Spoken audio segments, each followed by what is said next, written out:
అందరికీ కూడాను తెలుగు యూట్యూబ్ ఛానల్కి స్వాగతం. సో ఇప్పుడైతే మనం ఒక సిరీస్లో ప్రతి కొత్త టెక్స్ట్ బుక్ని కంప్లీట్గా ఎక్స్ప్లెయిన్ చేసే కార్యక్రమం అయితే చేస్తున్నాం. అందులో భాగంగా ఈరోజు 6వ తరగతిలో సాంఘిక శాస్త్రంలోని 3వ పాఠం అయితే తీసుకున్నాం.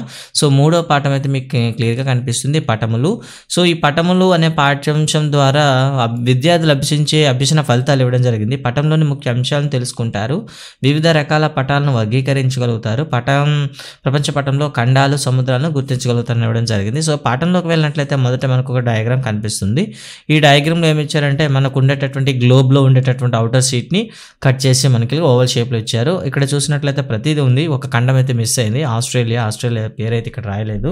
మిగతా అన్ని కూడా ఉన్నాయి, ఉత్తర అమెరికా, దక్షిణ America, Europe, Asia, Africa and Antarctica. And 7th continent అయితే మనకి ఆస్ట్రేలియా. అండ్ ఓషన్స్ గురించి చూసుకుంటే పసిఫిక్ మహాసముద్రం అండ్ కిందకుంటే దాన్ని ఏమంటాం, హిందూ మహాసముద్రం అంటాం. అండ్ అంటార్టికాకు సరౌండింగ్లో ఉండేదాన్ని అంటార్టిక్ మహాసముద్రం. అండ్ ఉత్తర దిశలో చూసుకుంటే మనకి ఆర్కిటిక్ మహాసముద్రం కనిపిస్తుంది. ఇక యూరోప్కి, అదేవిధంగా ఏషియాకి, దట్ మీన్స్ మనకి అమెరికాకి మధ్యలో ఉండేదాన్ని అట్లాంటిక్ మహాసముద్రం అంటాం. ఇలా మహాసముద్రాలు కూడా గుర్తించడం అయితే జరిగింది. సో ఈ పాఠం ద్వారా మనకి ఏం చెప్పాలనుకుంటున్నారు? ఒకటి, పటాల్లో ఉండే అంశాల గురించి చెప్పబోతున్నారు. సో దిక్కులు, స్కేలు, చిహ్నాలు మరియు రంగుల యొక్క ఉపయోగం. ఇక పటాల్లో రకాల గురించి చెప్పబోతున్నారు. రాజకీయ పటాలు, భౌతిక పటాలు, విషయ నిర్దేశ పత్రాలు అంటే ఏమిటి. ఇక పటాల గురించి గుర్తించడం కూడా ఫైనల్గా మనకి ఏమొస్తుందంటే ఖండాలు కానీ మహాసముద్రాలు గుర్తించడం అనేది విద్యార్థులు నేర్చుకోవడానికి అయితే ఉపయోగపడుతుంది. ఇది మనకున్న మైండ్ మ్యాపింగ్ అండి. సో మైండ్ మ్యాపింగ్ అయిపోయిన తర్వాత ఇక పాఠంలోకి వెళ్దాం. సో గతం పాఠంలో అయితే మనం గ్లోబ్ ఉపయోగించి నేర్చుకున్నామని చెప్పాం కదా. గ్లోబ్ అనేది ఒక దేశాన్ని గుర్తించడానికి ఉపయోగపడుతుంది, కానీ రాష్ట్రము, జిల్లా, నగరం ఇలా ఒక్కొక్క భాగాన్ని గుర్తించడం అనేది కష్టం అవుతుంది. ఎందుకంటే అందులో చిన్న ప్లేస్ ఉంటుంది, మనకు అంత పర్టికులర్గా కనిపించవు. అందుకే వాటిని అధ్యయనం చేయడానికి మనం ఏం చేస్తామంటే పటాల గురించి అయితే ఇక్కడ అధ్యయనం చేస్తాము. ఇక్కడ ఒక మాట ఇవ్వడం జరిగింది, చిత్తుపటం అంటే ఏమిటి ఇక్కడ మనం తెలియాలి. స్కేల్ ఉపయోగించకుండా, చూసారా, స్కేల్ ఉపయోగించకుండా గుర్తు ఉన్న దాన్ని బట్టి అప్పటికప్పుడు పరిశీలించి గీసే పటాలని మనం ఏమనుకుంటాం, చిత్తుపటాలు అంటారు. చిత్తుపటాలు ఏవి పాటించవు అంటే స్కేల్ కానీ దిక్కులు కానీ పాటించవు, చూపకుండానే గీయవచ్చు. మరి పటం అంటే ఏమిటి? పటం అనేది ఒక మొత్తం భూమిని కానీ లేదా అందులో ఒక భాగాన్ని కానీ సమ ఉపరితలం పైన అంటే ప్లెయిన్ షీట్ పైన కానీ ప్లెయిన్ ప్లేస్లో కానీ స్కేల్కు అనుగుణంగా చూపడానికి ఉపయోగించేది. ఇందులో దిక్కులు ఉండాలి, స్కేల్ ఉండాలి అండ్ చిహ్నాలు కూడా ఖచ్చితంగా ఉండాలి. అలా ఉంటే దాన్ని పటం అంటాం. అంటే ఇప్పుడు పటంలో ఉండే భాగాలు ఏంటి చెప్పండి. ఫస్ట్ వన్ దిక్కులు ఉండాలి, అండ్ నెక్స్ట్ వన్ స్కేల్ ఉండాలి, థర్డ్ వన్ చిహ్నాలు, ఫోర్త్ వన్ కలర్స్ అనమాట. ఒక్కొక్క దాని గురించి మాట్లాడదాం. ముందుగా దిక్కుల గురించి. సో దిక్కులు అంటే మనకు ఆల్రెడీ తెలుసు, ప్రధానమైన దిక్కులు మనకి 4 ఉంటాయని తెలుసు. అయితే ఇక్కడ ఒక క్వశ్చన్ అడుగుతుంటాడు, అంటే దిక్కులను సూచించే గుర్తు మనకేమంటాం, క్యాంపస్ అంటాం, దాన్ని దిక్సూచి అంటాం. ఇది ఎక్కడ ఉంటుంది? ఎప్పుడైనా సరే పటాలలో కుడి చేతి దిశలో పైన, కుడివైపున పైన ఉంటుంది. చూసారు, ఈ పటంలో చూసినట్లయితే రైట్ సైడ్ అంటే ఇది, రైట్ సైడ్ పైన అంటే ఇక్కడ ఉంది. చూసారు కదా, ఇలా అనమాట. సో క్యాంపస్ ఎప్పుడు కూడా ఎక్కడ ఉండాలి? రైట్ హ్యాండ్ టాప్ కార్నర్లో ఉండాలి. సో మనకి ప్రధానమైనటువంటి 4 దిక్కులే తెలుసు, ఉత్తర, దక్షిణ, తూర్పు, పడమర. సో పటాలు ఎప్పుడు కూడా పైకి ఎప్పుడు కూడా ఉత్తరను, కిందకు దక్షిణ, కుడివైపును తూర్పు, ఎడం వైపు మనం పడమర గుర్తిస్తాం అనమాట. మరి ఈ దిక్కులకు మధ్యలో ఉండేటటువంటి మరో 4 అంశాలు ఉంటాయి. వీటిని ఏమని పిలుస్తాము? మూలలు అని పిలుస్తాం అనమాట. ఈశాన్యం, ఆగ్నేయం, నైరుతం, వాయువ్యం, ఇలా మనకి 4 మూలలు ఉంటాయి. ఇక్కడ పిల్లలకు ఒక ఏమి ఇచ్చాడంటే పై పటాన్ని గమనించి వస్తువులు ఉండేటటువంటి మూలను గుర్తించమంటూ పిల్లలకి ఇచ్చారు. తర్వాత మన కాన్సెప్ట్ స్కేల్ అండి. స్కేల్ అంటే ఏమిటి? మనం భూమి మీద చూసిన అంశాన్ని ప్రతిదీ కూడాను అంతే కొలతలతో నిర్మించడం అనేది కష్టతరం అవుతుంది. అందుకే ఏం చేస్తాం, భూమిపై గల వాస్తవ దూరానికి పటంలో చూపబడిన దూరానికి గల నిష్పత్తిని స్కేలు అంటాము. సో ఖచ్చితంగా ఇక్కడ ప్రశ్న ఇవ్వడానికి అవకాశం ఉంటుంది. వాస్తవ దూరానికి పటంలో చూపించబడిన దూరానికి మధ్య నిష్పత్తిని ఏమంటారు అంటే స్కేలు అంటాము. సో ఈ స్కేల్ అనేది మనకి ఏం చెప్తుందంటే అక్కడ ఉండేటటువంటి నిజ వాస్తవ దూరానికి ప్రతిబింబం చేస్తుంది.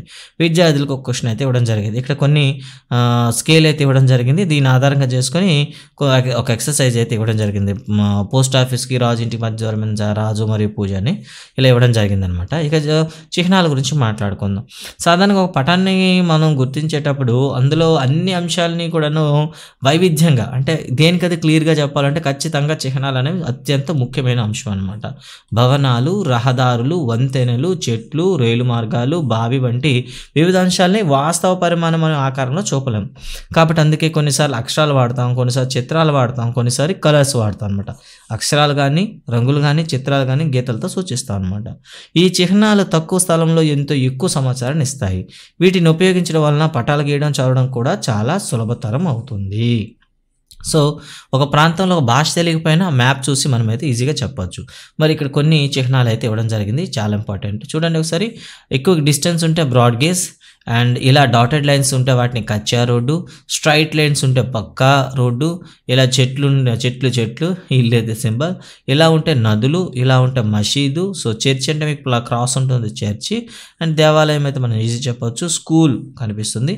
ఇక్కడ ఎక్కువగా కన్ఫ్యూజ్ అయ్యేది ఏంటంటే పిఓ అండ్ పిఎస్ అండి. పిఎస్ అంటే పోలీస్ స్టేషన్, పిఓ అంటే పోస్ట్ ఆఫీస్, ఆర్ఎస్ అంటే రైల్వే స్టేషన్ అండి. వీటిపైన మనకి అవసరం ఉంటుంది. అండ్ ఇక్కడ మనకి ఒక ప్రశ్న అయితే రావడం జరుగుతుంది. పటాలను తయారు చేసేవారిని ఏమంటారు? కార్టోగ్రాఫర్లు. ఇక్కడ ఇంపార్టెంట్ అనమాట. పటాలను తయారు చేసే వాళ్ళని ఏమంటారు? కార్టోగ్రాఫర్లు. మరి అన్ని పటాల సంకలనం, అన్ని పటాలు ఒక దగ్గర కలిపేస్తే వాటిని ఏమని పిలుస్తాం? అట్లాస్ అని పిలుస్తాం అనమాట. ఇది మనకి ఇంపార్టెంట్ అయిన క్వశ్చన్స్ అనమాట. పటాల సంకలనం ఏమంటారు? ఎందుకంటే మనకి సోషల్ మెథడ్లో వస్తుంది ఆల్రెడీ. అట్లాస్ అండి. ఇక చూసారా, ఒక గ్రామం సంబంధించినటువంటి పటం అయితే ఇవ్వడం జరిగింది. ఇక్కడ చూసారా, అంటే ఇటువైపు నార్త్ అండ్ ఇటు స్కేల్ మనకి క్యాంపస్ కనిపిస్తుంది. అండ్ కింద స్కేల్ కూడా ఉంది. 1 సెంటీమీటర్ ఈక్వల్ టు 1 కిలోమీటర్ ఇచ్చారండి. సో ఈ విధంగా మనం చూడొచ్చు. ఇక రంగుల గురించి మాట్లాడుకుందాం. భూమిపై ఎత్తుపల్లాలను చూపించే భౌతిక పటాన్ని కనుక చూసినట్లయితే మీరు వివిధ రంగులను చూస్తారు. మరి రంగులకు ప్రత్యేకత ఏంటి ఒకసారి చూడండి. సో నీలం రంగులో ఉందనుకోండి, జలభాగాలు అని అర్థం. అంటే నదులు కావచ్చు, సముద్రాలు కావచ్చు, సరస్సులు కావచ్చు, ఏవైనా. ఆకుపచ్చ ఉందంటే అవి మైదానాలు కానీ లేదా పల్లపు భూములు కానీ అయి ఉంటాయి. పసుపు రంగులో ఉంటే పీఠ భూమి, అదే గోధుమ రంగులో ఉంటే పర్వతాలు. మరి కొన్నిసార్లు మనకి ఏం చేస్తామంటే సాంద్రత గురించి అవసరం ఉంటుంది. అంటే ఎక్కువ ఉందా, ఎక్కువ సాంద్రత అంటే ఎక్కువ తీవ్రతగా ఉందా, ఒక మాదిరిగా ఉందా, తక్కువగా ఉందా, అతి తక్కువగా ఉందని చెప్పడానికి ఇలా అనమాట. సో లైన్స్ అనేవి దగ్గర బ్రేక్ అయితే ఎక్కువ తీవ్రత అని, సో అన్నీ ఒక ప్లెయిన్గా ప్యారల్ లైన్స్ ఉంటే వాటిని ఒక మాదిరి అని, సో డాటెడ్స్ దగ్గర ఉంటే అతి తక్కువ తీవ్రత అని, అండ్ డాట్స్ దూరంగా ఉంటే వాటిని అతి తక్కువ తీవ్రత అని మనమైతే మైండ్లో పెట్టుకోవాలి. ఇవి. ఇక పటాల గురించి, రకాల గురించి మాట్లాడదాం. పటాలను సాధారణంగా వాటి ఉపయోగాన్ని బట్టి 3 రకాలుగా వర్గీకరిస్తారు. రాజకీయ పటాలు, భౌతిక పటాలు, విషయ నిర్దేశిత పటాలు. మరి ఈ పటాల గురించి ఏం చెప్తున్నారో ఒకసారి చూసేద్దాం ఇక్కడ. సో ఇక్కడ చూస్తే రాజకీయ పటాల గురించి చూద్దాం. ఇప్పుడైతే ఇది అప్డేటెడ్ నేషనల్ మ్యాప్ అండి ఒకసారి. సో ఇక్కడ చూడండి.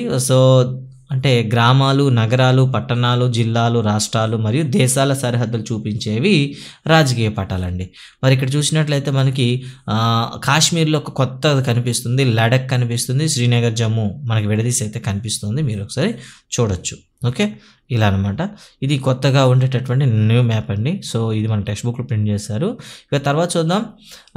ప్రపంచ భౌతిక పటంలో ఖండాలు, సరిహద్దులు చూడవచ్చు. ప్రపంచ పటంలో మీరు పెద్ద భూభాగము పలకను, పెద్ద జలభాగాన్ని గమనిస్తారు. ఇక్కడ చూసారు కదా, ఇలా అనమాట. ఈ విశాల భూభాగాల్ని ఖండాలంటే ఏమిటి, జలభాగాలను సముద్రం అంటామని ఇక్కడ ఇవ్వడం జరిగింది. ఖండాల గురించి చూస్తే ఆసియా, ఆఫ్రికా, ఉత్తర అమెరికా, దక్షిణ అమెరికా, అంటార్కిటికా అండ్ ఐరోపా అండ్ ఆస్ట్రేలియా ఖండాలు కాగా, సముద్రాలు చూసుకుంటే మహాసముద్రాలు పసిఫిక్, అట్లాంటిక్, హిందూ మహాసముద్రం, అంటార్క్టిక్ మహాసముద్రం అండ్ ఆర్టిక్ మహాసముద్రం. ఇలా అయితే మనకు మహాసముద్రాలు ఎన్ని ఇవ్వడం జరిగింది? 5. ఖండాలు అయితే మనకి 7 ఇవ్వడం జరిగింది ఇక్కడ.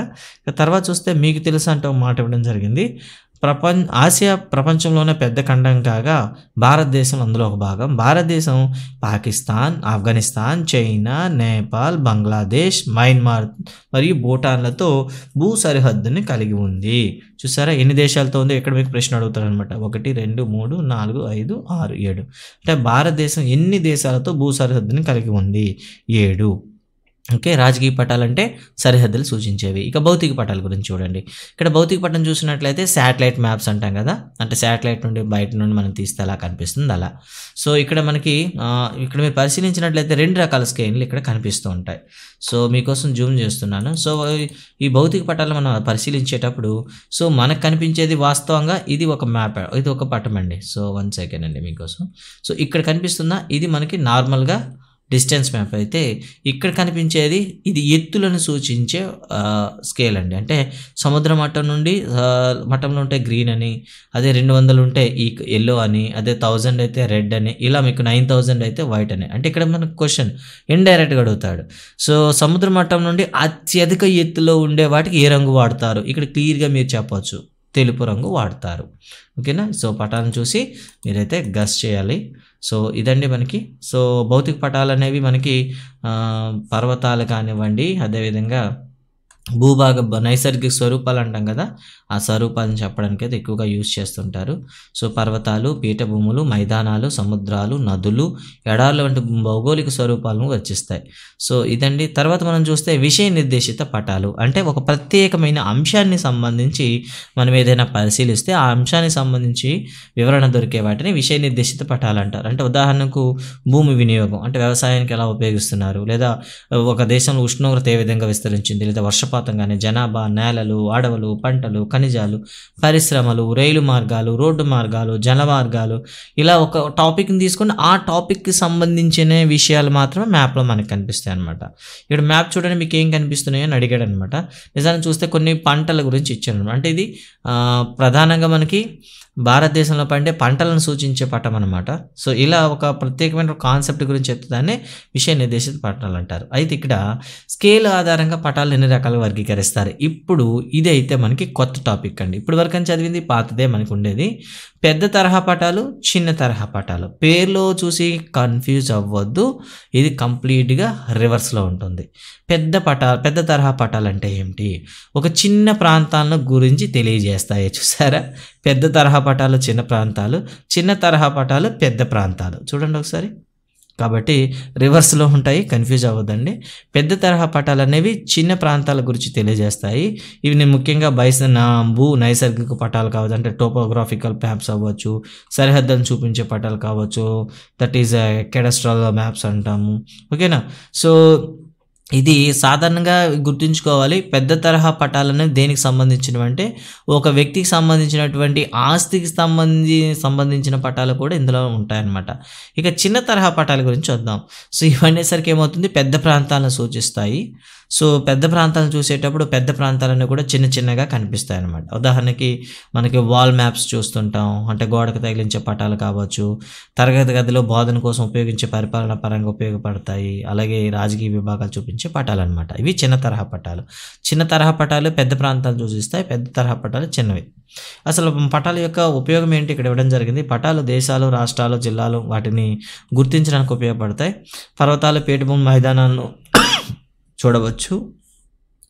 ప్రధాన రహదారి మార్గాల రోడ్లు, రైల్వేలు మనం తెలుసుకోవచ్చు. పంటలు, ఖనిజాలు లభించే ప్రాంతాలు తెలుసుకోవచ్చు. యుద్ధ సమయంలో సైనికులకి భద్రత దృష్ట్యా ఉపయోగపడతాయి. పటాల పర్యాటకులకు, ప్రయాణికులకు గమ్యం చేరడానికి సహాయం చేస్తాయి. ఇక పటాల గురించి మాట్లాడుకుందాం. ఇక జీపీఎస్ గురించి ఇచ్చారండి, గ్లోబల్ పొజిషనింగ్ సిస్టమ్ అంట. ఈ రోజైతే మన మొబైల్లో మనం చూస్తాం జీపీఎస్ ఆధారంగా గూగుల్ మ్యాప్స్ మనం తీసుకున్నట్లయితే ఈ చిత్రం అనేది మనకి గూగుల్ మ్యాప్ అండి. ఈ గూగుల్ మ్యాప్ ప్రకారం మనం ఎక్కడున్నామో లొకేషన్ అయితే మనకి ఖచ్చితంగా తెలిసిపోతుంది అనమాట. ఓకేనా. సో ఇది నిజంగా ఇంటర్నెట్ ఆధారంగా, వెబ్ ఆధారంగా నడుస్తూ ఉంది. ఇది భౌగోళిక ప్రాంతాలను, ప్రదేశాలను పూర్తిగా గుర్తిస్తుంది. ఇదండి మనకు ఉండేటటువంటి పటాలు మరియు పటాలకు సంబంధించిన సమాచారం. సో వీడియో మీకు నచ్చింది అనుకుంటాను. సో నచ్చినట్లయితే ప్లీజ్ ఒక లైక్ కొట్టండి. లైక్ కొట్టేసి కిందన మీ కామెంట్స్ అయితే చెప్పండి. నెక్స్ట్ వీడియో అనేది తొందరగా మీ ముందుకు వస్తుంది. Thank you guys, thank you for watching. Bye.